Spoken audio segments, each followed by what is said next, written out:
begging and. It took 3 years because the city, County did it. this is Dana, the city of Franklin was so uncooperative. We kept insisting that the requirement was to do a comprehensive sound study, and then through manipulation, they removed that.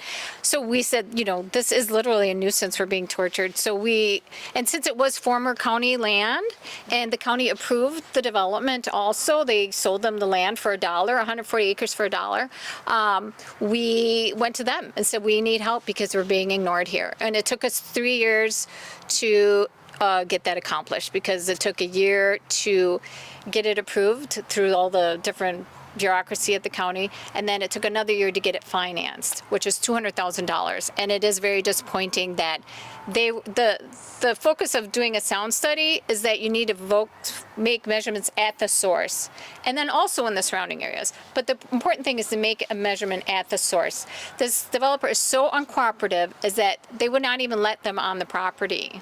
But it's actually in the development agreement that if the county's attorneys would have been involved, it's in the development agreement that he is allowed access. So I don't know what kind of shenanigans are going on at the county, but I blame the county, the city, and the developer. It's not one party.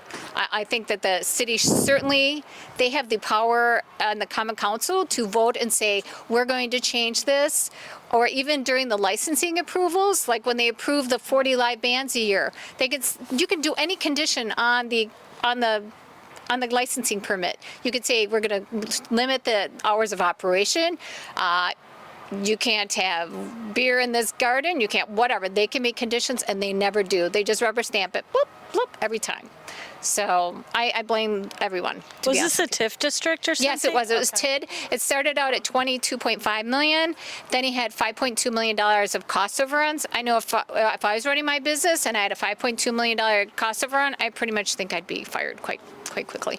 And then they doubled the TID by saying it was blighted. So he's pretty much gotten between $65 and $72 million of taxpayer money, which is even more offensive because so pretty much we are paying to be tortured in our home and to ruin our quality of life.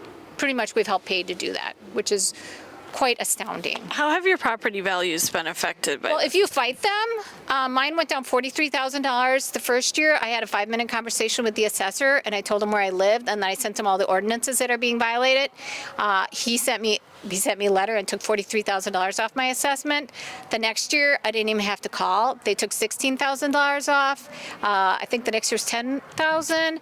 This year they refused. They said it's in the file that there is a noise problem for this area. So I said, doesn't all the homes have to be reassessed? And they're looking into it. They've been looking into the noise problem for 2 years. And this whole thing about, we have to wait for the sound study to be done. That's just an excuse and a delay. When they approved the 79 decibels, there was supposed to be a 1-year revisit of the 79 decibels to re-examine if that's an acceptable level for the city of Franklin. We've been begging, they've never done that. That should have happened, the ballpark opened June 24th, 2019. It should have happened a year after that. They've never done it. We've brought it up at numerous meetings, writing, asking, why have you done this? Let's get this done, because that's a perfect opportunity to go, okay, we had our 1-year revisit. We have a problem here. We got to turn it down to 50 at the decibel, like at the property line. You can have it cranked up in the stadium, but once it gets over here, you got to fix whatever the problem is. Turn the speakers away, have auto limiters like the Oconomowoc Stadium does. They actually had a 1-year revisit, even though they have 0 complaints with the police department, 0 complaints with the planning part. There's over 1,000 complaints at the city of Franklin, Greendale, and Milwaukee County about this project. Over 1,000. Greendale too. So you talked about assessed value of property, but what about resale values? Is anyone aware of anyone having trouble selling their home because of the noise, or had to take a lower price for their house because of the noise? Oh, I can speak to that. So people in this neighborhood are fully aware that you can only sell your house in the winter. You can't sell it in the summer, because if you try to sell it like when this is going on, your buyer is going to walk away.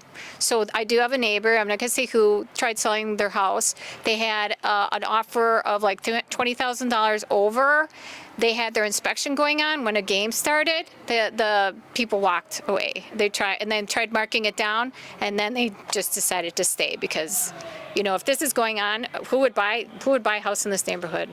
Literally, to know that if your children are going to be tortured. Well, that's the problem too. So if you want to move now because you're being tortured, Melissa's, your houses are, you're not gonna be able to sell. Well, if you sell in the winter, no one knows. If no one's, Right. I mean, I know. Find out So, and be. But who So- wants to move now Right. with interest rates high? Right, yeah. They were all at 2%. Right. but I'm not saying, oh, these homes are beautiful in here and they would probably sell if people are uninformed. And the way the real estate agents get away with that is that they say within walking distance of the rock. So you don't have to disclose that this is literally a public nuisance. You just have to go, oh, it's within walking distance of a rock. So as a buyer, you have to go, oh, what's a rock? And then you get to look up all the news articles. There's been probably 10 of them with the Journal Sentinel, Urban Milwaukee, Fox News did one regarding the noise problem. So if you're not, doing your own due diligence, well, then that's really sad.